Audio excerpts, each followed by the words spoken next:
Everyone अस्सलाम वालेकुम। मैं हूं अकबर हुसैन। आज भी हमारा जो टॉपिक है वो इंफॉर्मेशन मैट्रिक्स और इंफॉर्मेशन मैट्रिक्स है जो है हम वेरिएंस कोवेरिएंस मैट्रिक्स मालूम करेंगे। देखें, ये भी एक एग्जांपल है हॉगन क्रेग के अंदर, पेज नंबर 399, फिफ्थ एडिशन में आई थिंक, कि वो कहता है कि let x1 x2 xn be a random sample from the normal distribution. Normal distribution है, उसका म्यू जो है वो θ1 है और वेरिएंस जो है वो θ2 के बराबर है। Find Fisher information and variance covariance matrix, यानी वेरिएंस कोवेरिएंस मैट्रिक्स क्योंकि दो हैं तो उसके लिए हमने इस तरह से लिख दिया। तो वेरिएंस कोवेरिएंस मैट्रिक्स या इंफॉर्मेशन मैट्रिक्स अगर आप कह लें, पहले वेरिएंस कोवेरिएंस मैट्रिक्स तो ये है और इंफॉर्मेशन मैट्रिक्स ये है। तो देखें इंफॉर्मेशन मैट्रिक्स क्या चीज़ है। इंफॉर्मेशन मैट्रिक्स ये है कि जो भी आपके पास डिस्ट्रीब्यूशन है उसको विद रिस्पेक्ट टू θ1 आपने डिफ्रेंशिएट करना है 2 टाइम्स, यानी 2 मरतबा उसको डिफ्रेंशिएट करेंगे। देखें डावा के ऊपर क्या है, स्क्वायर है, तो इसका मतलब 2 मरतबा डिफ्रेंशिएट करेंगे विद रिस्पेक्ट टू θ1 और उसकी एक्सपेक्टेशन ले लेंगे। इसी तरीके से आप θ1 और θ2 यानी 2 टाइम डिफ्रेंशिएट करेंगे, एक्सपेक्टेशन ले लेंगे। ये जो यहाँ पर हुआ हुआ है यही यहाँ हुआ हुआ है, तो ये कोवेरिएंसेस हो गए। और आपके पास जो है कोवेरिएंसेस हो जाएंगे जब आप इसका इन्वर्स ले लेंगे। और यहाँ पर विद रिस्पेक्ट टू θ2 यानी जो आपके पास सेकंड पैरामीटर है उसके हिसाब से आप डिफ्रेंशिएट करेंगे 2 टाइम्स और उसकी एक्सपेक्टेशन लेके यहाँ रख देंगे। ये माइनस का n मौजूद है, ये जब माइनस का n मौजूद है और ये आप वैल्यूज़ निकाल के इधर रखेंगे, इन्फॉर्मेशन मैट्रिक्स है। लेकिन जब आप इसका इन्वर्स ले लेंगे, अगर आप इसका इन्वर्स ले लेते हैं तो वो वेरिएंस ऑफ θ1 हो जाएगा, वेरिएंस ऑफ θ2 हो जाएगा, कोवेरिएंसेस ऑफ θ1 θ2, कोवेरिएंसेस θ1 θ2 हो जाएगा। यानी आपको ये निकालना है, इसकी मदद से हम निकालते ये हैं, इसका इन्वर्स लेते हैं और वो ये कोवेरिएंस मैट्रिक्स बन जाता है। तो इसीलिए उसने कहा कि फाइंड फिशर इन्फॉर्मेशन मैट्रिक्स मालूम करना है आपने। फिशर इन्फॉर्मेशन मैट्रिक्स है एंड वेरिएंस कोवेरिएंस मैट्रिक्स, और वेरिएंस कोवेरिएंस मैट्रिक्स ये है। तो अब क्योंकि नॉर्मल डिस्ट्रीब्यूशन का उसने कहा है तो अभी याद रखिएगा कि नॉर्मल डिस्ट्रीब्यूशन क्या होती है। ये तो म्यू है, म्यू की जगह आपने θ1 लिख दिया और ये वेरिएंस की जगह θ2 लिखा हुआ है। तो यहाँ पर देखें आप, यहाँ क्या होता था, स्टैंडर्ड डेविएशन होता था, तो हमने उसकी जगह जो है अंडर रूट के अंदर θ2 लिख दिया। और यहाँ पर आपके पास वेरिएंस होता था, यानी उसके ऊपर स्क्वायर आया θ, तो यहाँ पर आपने θ2 लिख दिया वेरिएंस की जगह। तो अब देखें, अगर मैं इसके ऊपर लॉग अप्लाई कर लेता हूँ, ये कहता है कि पहले क्या करें, जो भी फंक्शन है, अब यहाँ पर मैं इतनी बड़ी वैल्यू तो नहीं लिख सकता, ये नहीं लिख सकता, तो मैंने सिर्फ f लिख दिया फंक्शन। लॉग लेना है आपने और फिर इसको डिफ्रेंशिएट करना है विद रिस्पेक्ट टू θ1। तो हम क्या करते हैं, इसको डिफ्रेंशिएट करते हैं विद रिस्पेक्ट टू θ1 2 मरतबा करेंगे, देन विद रिस्पेक्ट टू θ2 2 मरतबा करेंगे, विद रिस्पेक्ट टू θ1 ऑलरेडी हुआ होगा, विद रिस्पेक्ट टू θ2 कर देंगे। तो ये वैल्यूज़ निकाल के आपने यहाँ रखनी है। अब हम इसको क्या कर रहे हैं, डिफ्रेंशिएट कर रहे हैं। तो अब हम इसको डिफ्रेंशिएट करते हैं।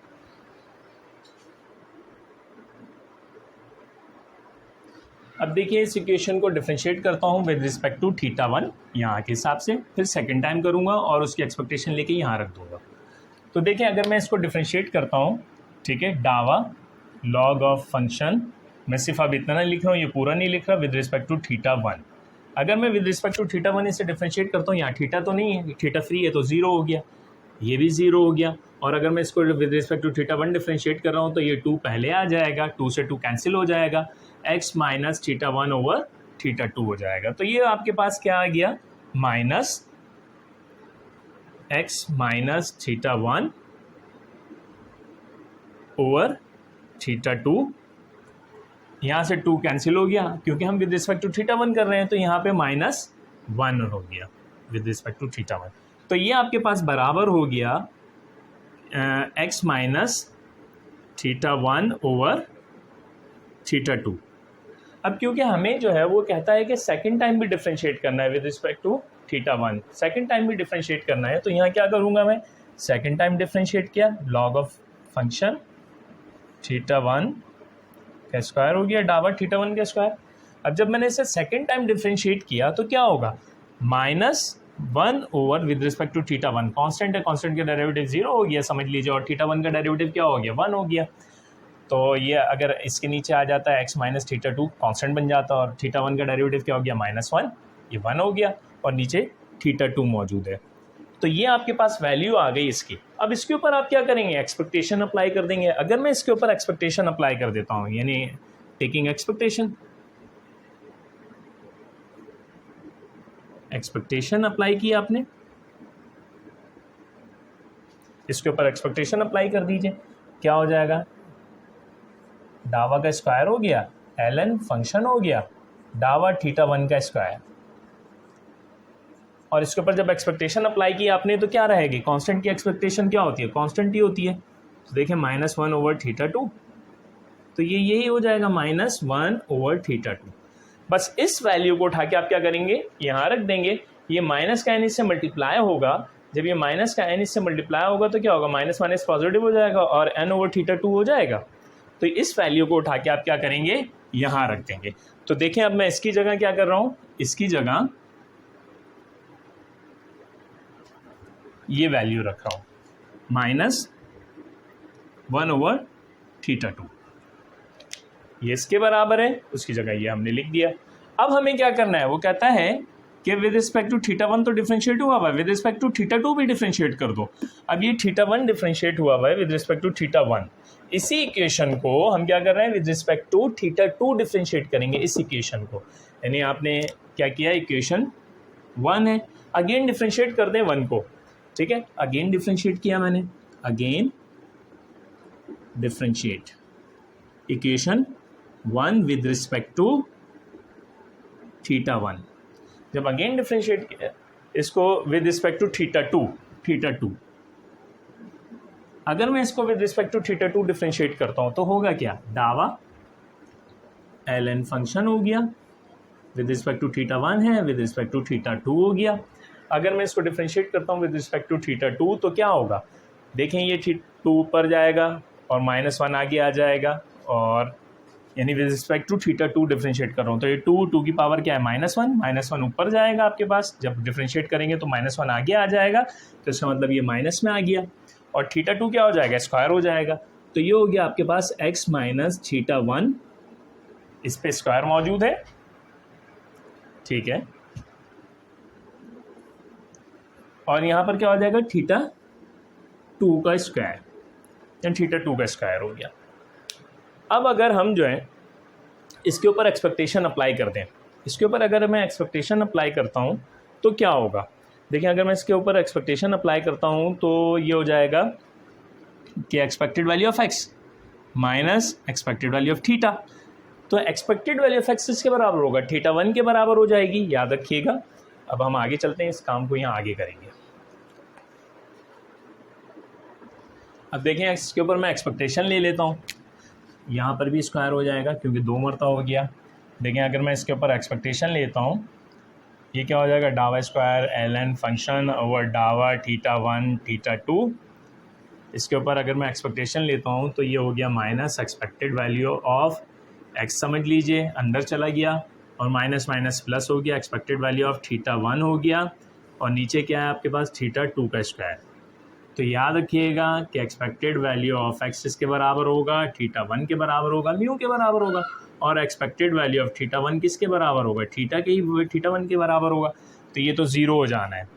तो देखें minus θ1 plus θ1 is equals to upon θ2 किसके बराबर हो गया, ज़ीरो के। तो इसका मतलब ये हुआ कि एक्सपेक्टेड वैल्यू ऑफ डावा स्क्वायर ln फंक्शन ओवर डावा θ1 θ2 ये किसके बराबर हो गया, ज़ीरो के, ये बराबर हो गया ज़ीरो के। तो इसकी जगह ये जो ये लिखी हुई है वैल्यू डावा θ1 θ2, डावा 2 मरतबा डिफरेंशिएट किया, एक्सपेक्टेशन ली, देखें 2 मरतबा डिफरेंशिएट किया with respect to θ1 with respect to θ2, expectation ली तो किसके बराबर है, ज़ीरो के। तो इसका मतलब ये इन दोनों की जगह क्या आ जाएगा, ज़ीरो आ जाएगा, ये दोनों सेम वैल्यूज़ हैं। तो देखें अब इसकी जगह मैंने क्या लिखा, ज़ीरो लिखा, और इसकी जगह भी क्या लिखूँगा, ज़ीरो लिखूँगा, क्योंकि ये दोनों सेम वैल्यू है, इसकी जगह ज़ीरो। अब बारी आ गई इसको सॉल्व करने की। अब इसको सॉल्व करते हैं। अब देखें यहाँ क्या है, वो कहता है θ2 विद रिस्पेक्ट टू θ2 डिफरेंशिएट करना है 2 मरतबा। तो अब देखें ये जो इक्वेशन 1 है इसे विद रिस्पेक्ट टू θ2 डिफरेंशिएट करें 2 मरतबा, और एक्सपेक्टेशन लेके वहाँ रख दीजिए। तो देखें अब मैं क्या कर रहा हूँ, इधर डावा ln फंक्शन इसको छोड़ दीजिए, पूरा लिखने के बजाय सिर्फ इतना लिख देते हैं, डावा θ2 विद रिस्पेक्ट टू θ2 डिफरेंशिएट करें, ये तो ज़ीरो हो गया, ये विद रिस्पेक्ट टू θ2 हुआ तो ये माइनस क्या हो जाएगा, 1/2 तो ऐसे ही आ गया, और इसका डेरिवेटिव क्या होगा, लॉग ऑफ थीटा का डेरिवेटिव क्या होगा, विद रिस्पेक्ट टू θ2 ही कर रहे हैं, ln theta ln x 1/x हो गया, और x का डेरिवेटिव यहाँ 1 हो गया। Minus with respect to theta two कर रहे हैं तो माइनस ऊपर गया, थीटा टू ऊपर गया, माइनस वन इधर आ गया तो माइनस माइनस प्लस हो गया, और ये आपके पास हो गया 1/2, और ये हो गया आपके पास x माइनस थीटा वन का स्क्वायर ओवर थीटा टू का स्क्वायर, ये हो गया। अब इसको अगेन डिफ्रेंशिएट करना है with respect to theta two. अब जब मैं इसको अगेन डिफ्रेंशिएट करता हूँ with respect to theta two, वो कहता है 2 मरतबा करना है, स्क्वायर लगा हुआ है डावा के ऊपर, तो डावा का स्क्वायर किया ln फंक्शन और डावा थीटा टू का स्क्वायर, इसको अगेन डिफ्रेंशिएट करें तो अब ये क्या होगा भाई, थीटा ऊपर गया, माइनस माइनस माइनस प्लस हो गया, ये हो गया 1/2 थीटा टू का स्क्वायर, ये हो गया। ये क्या हो जाएगा, ये ऊपर गया तो माइनस हो जाएगा, माइनस का 2/2 हो गया, x माइनस थीटा वन का स्क्वायर हो गया, और नीचे क्या हो जाएगा, ये थीटा टू का क्यूब हो जाएगा, थीटा टू का क्यूब हो गया।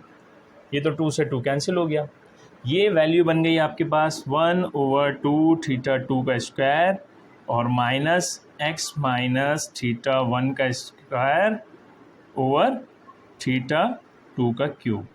अब वो कहता है कि इसके ऊपर एक्सपेक्टेशन भी अप्लाई कर दीजिए, इसके ऊपर एक्सपेक्टेशन अप्लाई कर दीजिए। टेकिंग एक्सपेक्टेशन डावा स्क्वायर ln फंक्शन ओवर डावा थीटा टू का स्क्वायर, इसके ऊपर एक्सपेक्टेशन अप्लाई की तो यही रहेगा, तो ये एक्सपेक्टेड वैल्यू ऑफ 1 यही रहेगा 2 थीटा टू का स्क्वायर, यही वैल्यू रहेगी, माइनस इसके ऊपर एक्सपेक्टेशन अप्लाई किया आपने, expected value of x minus theta one का स्क्वायर ओवर थीटा टू का क्यूब।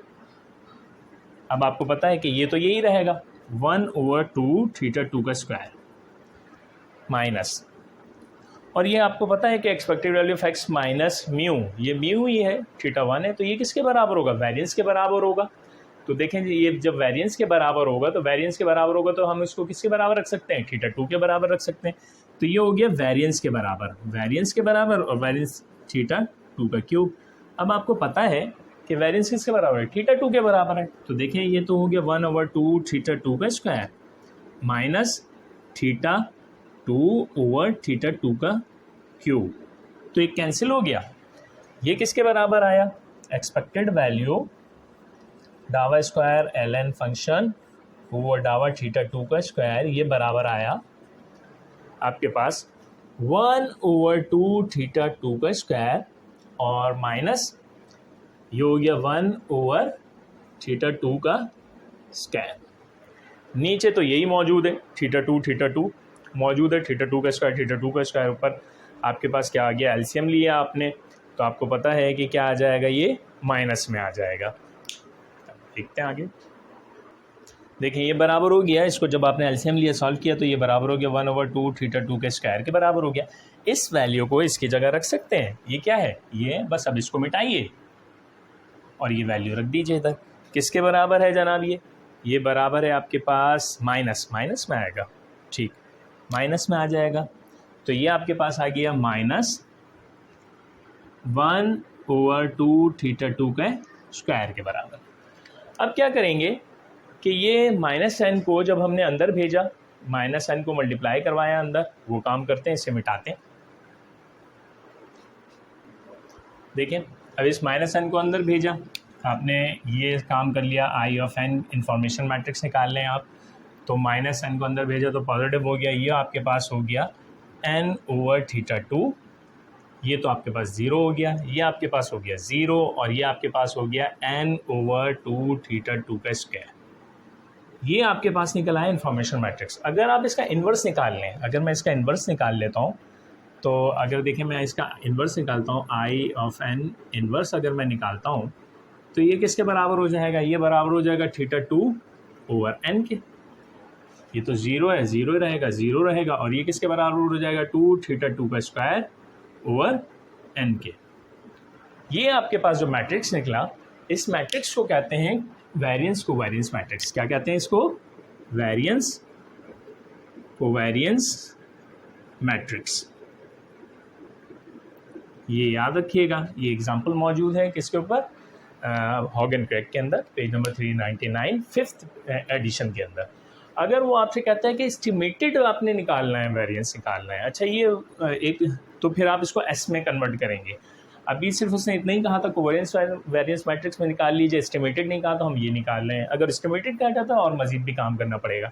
अच्छा ये जो ज़ीरो हुआ है, ये क्यों ज़ीरो हुआ है? कोवेरियंसेस इसलिए ज़ीरो हुए हैं कि देखें वो कहता है कि कोवेरियंस निकालने थीटा 1 और थीटा 2। थीटा 1 आपके पास क्या है, म्यू है, यानी एक्स बार है, और थीटा 2 आपके किसके बराबर है? थीटा 2 बराबर वेरिएंस के या एस स्क्वायर के। तो भाई ये तो दोनों इंडिपेंडेंट हैं। जब इंडिपेंडेंट होंगे एक्स बार और एस स्क्वायर, या फिर आपके पास जो है म्यू और वेरिएंस इंडिपेंडेंट होंगे, तो उनके कोवेरियंसेस ज़ीरो होंगे, जैसे कि हमने आगे क्वेश्चन में प्रूव भी किया था। ठीक है, तो उम्मीद करता हूँ कि समझ में आ गया होगा। अल्लाह हाफिज़।